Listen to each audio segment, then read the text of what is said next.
안녕하십니까? 언제나 소비자 편에서 방송하는 콘스탄트 김의 티스와 함께 돈 버는 아카데미. 이번 시간에는요, 지난번에 그 부동산이 많은 사람들이 법인을 설립하면 안 된다고 말씀드렸는데, 이어서 다시 돈 버는 증여상속, 가족명의 법인 플랜도 마찬가지로 최악인 이유에 대해서 말씀 나누도록 하겠습니다.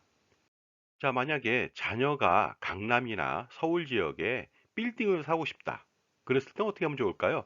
가격이 100억 원입니다. 물론 대출이 50억 원이 뛰었기 때문에 50억 원만 준비하면 되겠죠? 자, 빌딩을 사려면 어떤 방법이 있을까요? 일단 돈이 없는 성년 자녀한테 50억 원이라고 하는 엄청난 금액을 증여해야만 합니다. 그러나 50억 원을 증여한다면요, 5천만 원 공제받고 나머지 49억 5천에 대해서 50%의 증여세율을 부담합니다. 따라서 증여세는요, 무려 20억 1,500만 원이나 나옵니다. 자, 그런데 50억 원을 증여하면서 증여세 20억 1,500만 원을 내야 된다. 그러면 실질적으로 가질 수 있는 돈은요, 30억 원이 되지 않습니다. 그렇기 때문에 그 돈 가지고는 빌딩을 살 수가 없겠죠. 그렇기 때문에 추가적으로 더 증여해야만 합니다. 그래서 91억 원을 증여해야 합니다. 이렇게 된다면요, 증여세는 40억 6,500만 원을 납입 후, 그 다음에 남는 돈 50억 3,500만 원 가지고 빌딩을 구매할 수는 있을 것 같습니다. 이렇게 실제로 엄청난 금액을 증여하다 보니까 실현 가능성이나 실효성은 좀 없어 보입니다. 자, 이번에는요, 50억 원을 자녀 2명한테 증여해 보도록 하겠습니다. 그렇게 된다면 한 명당 25원씩 증여할 수가 있습니다. 이랬을 때 증여세는요, 한 명당 8억 2천만 원 나오고 토탈 16억 4천만 원이 나옵니다. 하지만 이렇게 증여한다 하더라도 증여세 16억 4천만 원을 부담하고 난다면은요, 빌딩을 살 수는 없겠죠? 그래서 추가적으로 더 증여해 보도록 하겠습니다. 자녀 한 명당 41억 원씩 토탈 82억 원을 증여해 보도록 하겠습니다. 그렇게 된다면요, 한 명당 증여세는요, 15억 6,300만 원, 두 명 다 합친다면 31억 3천만 원의 증여세를 납부해야 됩니다. 따라서 증여세 납부 이후 51억 7천만 원으로 빌딩을 구매할 수는 있을 것 같습니다. 자, 그러나 이렇게 82억 원을 증여하면서까지 빌딩을 사는 사람들은 극히 드물 것으로 판단합니다. 그렇기 때문에 보다 효율적인 방법을 찾겠죠. 그것은 바로 무엇이냐? 가족법인을 설립해서 가족법인이 빌딩을 대신 매입해주는 플랜을 찾게 되는 것입니다. 자, 그리고 이때는요, 가족법인은 자본금을 좀 적게 가져가죠. 1억 원 또는 3억 원 아니면 5억 원 이내로 가져갈 수가 있겠죠. 그러나 가족법인을 설립한다 하더라도 빌딩을 살 수 있는 돈이 없습니다. 그렇기 때문에 추가 출자를 하거나 아니면 그 부모님이 가수금을 더 낼 수가 있겠죠. 그 다음에 추가 대출을 일부 할 수는 있겠습니다. 자, 그러나 이러한 것들은 여러 가지 문제점을 내포하고 있습니다. 하나씩 짚어보도록 하겠습니다. 먼저 출자 시가 되겠습니다. 출자를 한다면 엄청난 금액을 출자해야 되는데요. 이때 자녀들의 출자 능력이 부족해진다는 점이 있고요. 그 다음에 부모님만 출자를 좀 많이 한다. 그럴 수는 있겠지만 이랬을 때는 무슨 문제에 따르느냐? 결국 이 법인의 주인은 부모님이 되고요. 자녀들은 그저 월급만 받는 사람으로 전락할 수가 있다. 그 다음에 더 중요한 것은요. 이 건물 가치가 올라간다. 그러면 부모님의 상속세 부담만 가중된다는 것이 되겠습니다. 그리고 두 번째 방법, 가수금을 활용한다. 부모님이 돈을 많이 빌려주는 것이 되겠습니다. 이랬을 때 부모님의 가수금을 활용하면 분명히 빌딩을 살 수는 있을 겁니다. 하지만 문제는 뭐냐면요. 가수금에 대한 변제 의무가 따르고요. 가수금에 대한 이자 부담을 매번 해야 됩니다. 그래서 결국은 뭐냐면요. 빌딩을 대출로 매입한 것과 동일한 효과가 나타난다. 물론 가격이 오른다면요. 레버리지 효과는 있습니다만은요. 말씀드린 대로 가수금 변제 의무라든가 가수금 이자 부담이라든가 결국은 부모님의 돈으로 빚을 내서 샀다는 것에 불과하다는 것이 되겠습니다. 자, 그리고 세 번째 방법으로 대출을 활용해서 빌딩을 사는 방법이 되겠습니다. 물론 추가적인 대출을 일으키는 것이 되겠는데요. 대출을 활용할 때도 일정 부분 자기 자금에 대한 준비는 필요합니다. 그래서 모자란 부분을 추가 대출을 받을 수가 있겠는데 이때 추가 대출이 가능한지 그 여부는 판단해 볼 필요가 있겠죠. 금융권하고. 물론 부모님이 신용 공여를 통해서 그 대출을 추가적으로 일으킬 수는 있을 것 같습니다. 그러나 이럴 때 그 부모님의 추가적인 신용 공여 시 증여 의제에 해당될 수도 있고요. 결국 이것은 뭐냐면은요. 빚으로 산 빌딩이 되겠습니다. 결국 가수금을 활용한 빌딩이 되겠고요. 가수금을 산 것과 동일한 효과가 나타나고요. 물론 가격이 오른다면 레버리지 효과는 있을 수는 있습니다. 자, 제 정보가 만족스러우셨다면요. 구독과 좋아요 부탁드리겠습니다. 계속하겠습니다. 자, 그런데 가족법인을 설립한 이후에 우여곡절 속에 빌딩을 샀다고 가정해 보도록 하겠습니다. 그 다음에 해당 법인이 수익이 난다고 가정해 볼까요? 이랬을 때 법인세 부담은 피할 수가 없겠죠. 2억 원까지는 11%고요. 2억 원에서 200억 원까지는 22%의 법인세를 내야만 합니다. 그 다음에 해당 법인으로부터 소득화시키는 경우 근로소득세나 배당소득세를 납부해야 되는데요. 마찬가지로 최고 49.5%를 피할 수는 없습니다.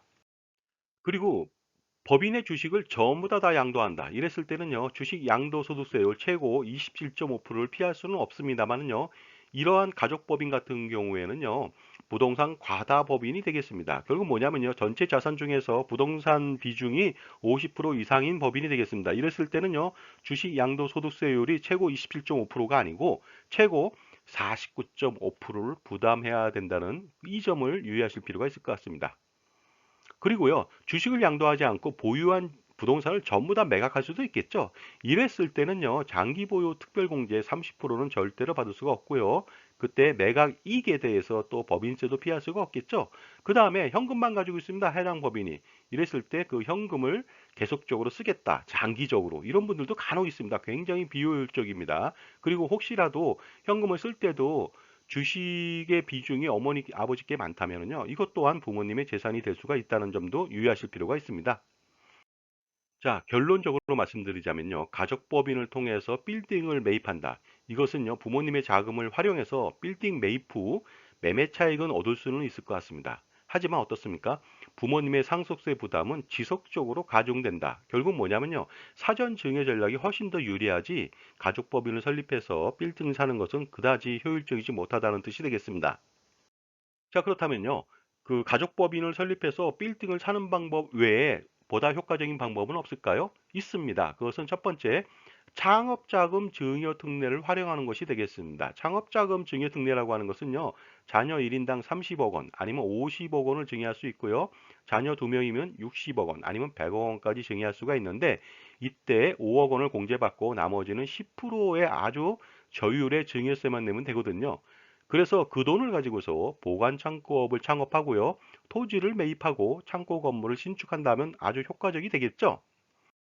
자, 이렇게 창업자금 증여 특례를 했을 때 증여 효과는 무엇일까요? 바로 증여 후 10년 이후에 부동산의 매매 차익을 기대할 수가 있습니다. 당연히 오를 수가 있겠죠. 그 다음에 중요한 것은요, 부모님의 재산을 고정화시키는 효과가 있습니다. 따라서 상속세 부담을 감소시킬 수가 있고요.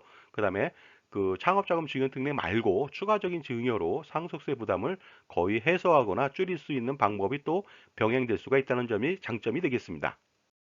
창업자금 증여 특례 외에 일반 증여를 추가적으로 할 수 있는데 이때는 합산 적용하지 않기 때문에 마중물 증여를 한다면 아주 효과적일 것 같습니다. 결국 뭐냐면요. 그 배우자, 어머니가 되겠죠. 어머니한테 16억 원 증여할 수도 있고요. 각 자녀들한테 10억 5천을 증여할 수 있고요. 두 명이라면 21억 원이 되겠죠. 각 자녀의 배우자한테 10억 1천만 원을 증여할 수 있고 두 명이니까 20억 2천만 원이 되겠습니다. 그다음에 각 손자녀한테 5억 5천씩 네 명이면 22억 원을 증여할 수가 있는데 이렇게 마중물 증여를 한다. 그러면요. 79억 2천만 원을 증여했는데 증여세는요. 16억 6,800만 원에 불과할 수가 있습니다. 자, 그리고 창업자금 증여 특례 외에 추가적인 현금 증여를 할 수가 있습니다. 그렇게 해서 부모님과 공동으로 빌딩을 매입할 수도 있습니다. 이때 중요한 것은 자녀들은 토지만 매입하고 부모님은 건물만 매입하면 되겠습니다. 왜냐하면 건물 가격은 나중에 그 감가상각으로 떨어지잖아요. 토지 가격은 상승하니까 당연히 상승분은 자녀들이 가지면 되겠습니다. 건물 50억이고 토지 50억이다 가정했을 때 대출이 또 낄 수가 있겠죠. 그때 대출은 부모님이 부담하고요. 토지 주인 자녀들은 바로 물상보증을 통해서 대출을 이어가면 되겠습니다. 그리고 이때도 그 토지분에 대해서 자녀들이 매입을 하는 경우에 수증인을 최대로 해서 증여할 수가 있겠죠. 예를 들어서 각 자녀한테 10억 5천만 원, 토탈 21억 원, 각 자녀 배우자 10억 1천만 원, 총 20억 2천만 원, 각 자녀 손자녀한테 6억 원씩 4인이면 토탈 24억 원을 증여할 수 있습니다. 이렇게 된다면 전체적으로 65억 2천만 원을 증여하고요. 증여세 14억 8천만 원을 뺀다면은 어떻습니까? 50억 이상이 되죠? 그렇게 해서 토지를 매입할 수가 있을 것 같습니다. 자, 그런데 빌딩이 없다면 이런 방법으로 빌딩을 살 수는 있습니다만은요. 혹시라도 빌딩이 있다. 부모님이 빌딩을 보유하고 있다. 이랬을 때는요. 바로 토지분만 자녀들한테 부분 증여하는 파셜 기프트를 실행하면 아주 효과적이 되겠습니다. 이때 파셜 기프트를 할 때도 증여 방법은요, 수증인을 최대한 동원해서 토지만 나누어서 증여하면 되겠습니다. 그리고 법인을 설립하는 플랜은 일부 유용할 수가 있습니다. 하지만 부동산이 과다하다고 해서 부동산 법인을 만든다든가 아니면 가족 법인을 만들어서 부동산을 취득한다든가 이런 것은 효과적이지 못하지만요. NGP 플랜은 효과적일 수가 있습니다. 그것은 제가 구상하고 있는 플랜이 되겠습니다.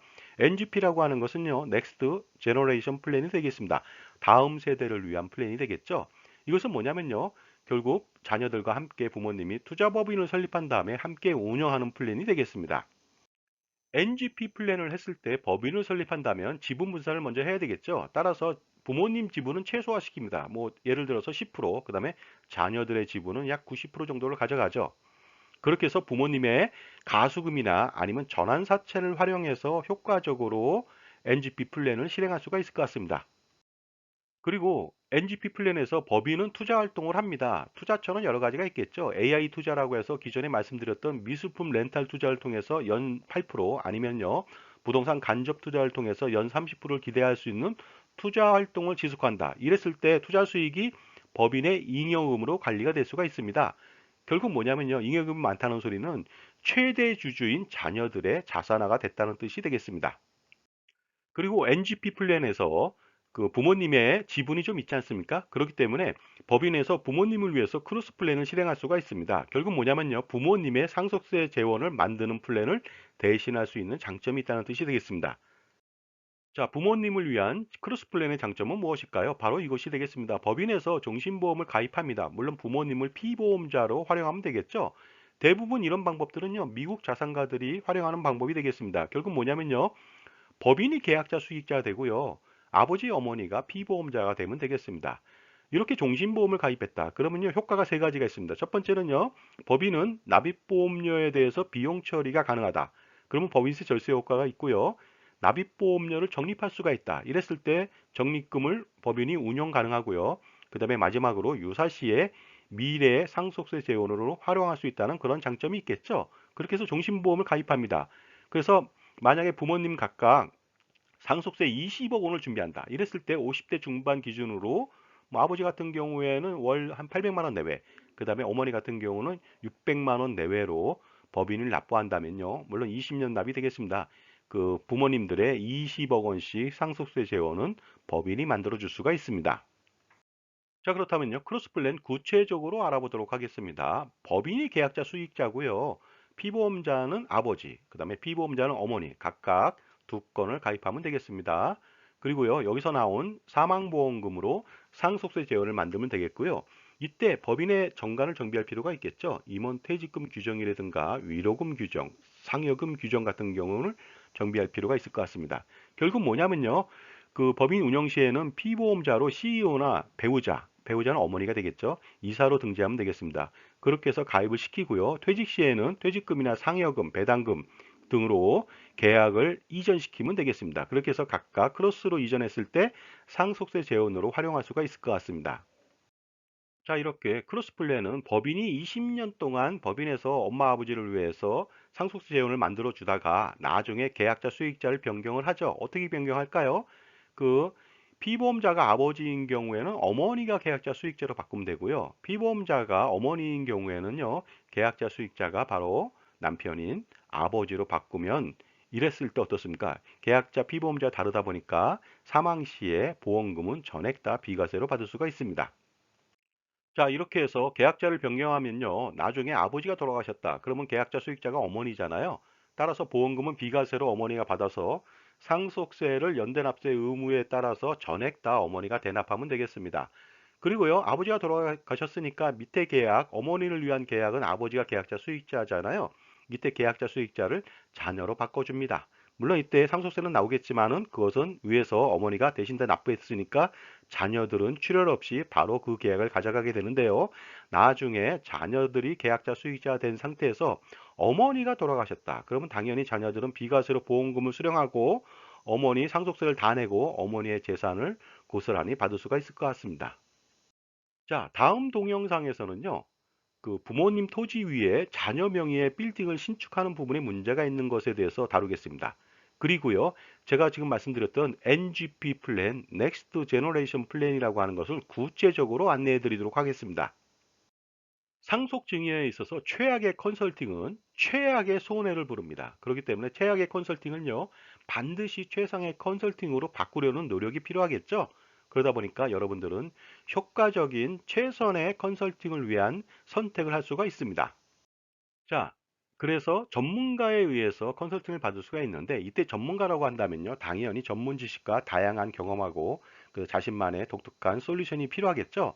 전문가라고 한다면 대표적으로 자산관리사인 CFP가 있겠고요. 그 다음에 독립된 자산관리사가 중요합니다. IFA라고 하는 그 뭐냐면요, Independent Financial Advisor입니다. 어느 회사에 소속돼 있지 않고 프리로 뛰면서 고객만을 위한 설계를 해주는 아주 객관적이고 공정한 전문가를 만난다면요, 컨설팅으로 수십억 원 이상의 증여 상속세를 절세할 수가 있으니까요. 지금 바로 신청하시기 바랍니다. 자, 지금까지 가족법인을 설립해서 빌딩을 매입하는 것의 문제점과 대안에 대해서 알아봤습니다. 감사합니다.